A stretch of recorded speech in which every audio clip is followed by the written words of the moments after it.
Hi, this is Douglas Greiman, and this video is my final project for Stanford BMI 224 Winter 2014 quarter, taught by Dr. Russ Altman and TA'd by Helio Costa.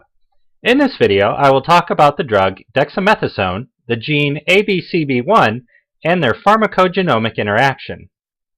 Dexamethasone is a drug with many clinical uses. It is prescribed to treat inflammatory and autoimmune diseases such as rheumatoid arthritis.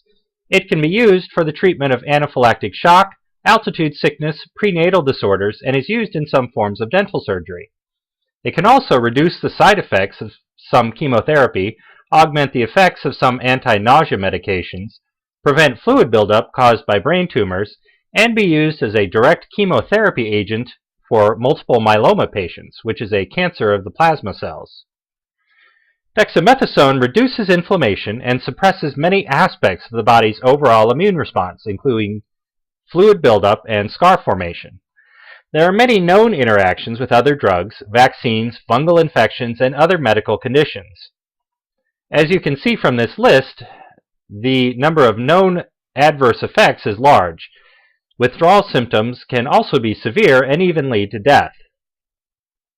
Dexamethasone is a potent synthetic glucocorticoid, which is a class of steroid hormones that bind to the glucocorticoid receptor, or GR. The GR complex binds to DNA's transcription factors that affect the expression of various immune system-related proteins. This leads to reduced leukocyte action and inhibited inflammatory response. The GR complex can also directly bind to various compounds in the cytoplasm, affecting their function. Now let us turn to the gene ABCB1, the ATP-binding cassette protein, subfamily B, member 1. This gene is part of a large family of genes that help maintain homeostasis in the cell by expelling foreign compounds. It is listed as a very important pharmacogene in PharmGKB due to its impact on the pharmacokinetics of many drugs. The gene codes for a protein called P-glycoprotein, or PGP, which was first studied because of its role in multi-drug resistance, which is a phenomenon of some cancer cells where they resist chemotherapy drugs. ABCB1 is a crucial part of the pharmacokinetics of dexamethasone because its protein PGP acts directly on the drug, expelling it from the cell for later excretion from the body. Genetic variations in ABCB1 could lead to varying levels of PGP expression, in turn leading to changes in drug response. Some cancer cells, as previously mentioned, greatly overexpress PGP, which causes dexamethasone and other drugs to be expelled from the cell at rates much higher than usual, rendering the drugs useless. There are many known SNPs related to ABCB1. The three most common coding SNPs are shown in this slide. Two are synonymous and one is non-synonymous, leading to a single amino acid substitution. Their allelic frequencies vary greatly between ethnic groups, although this variation is not well understood. Several studies have looked at the effect of these SNPs on the expression of the PGP protein. Unfortunately, all three of these common SNPs have contradictory evidence. Different studies simultaneously report increases, decreases, or no effect on the protein expression.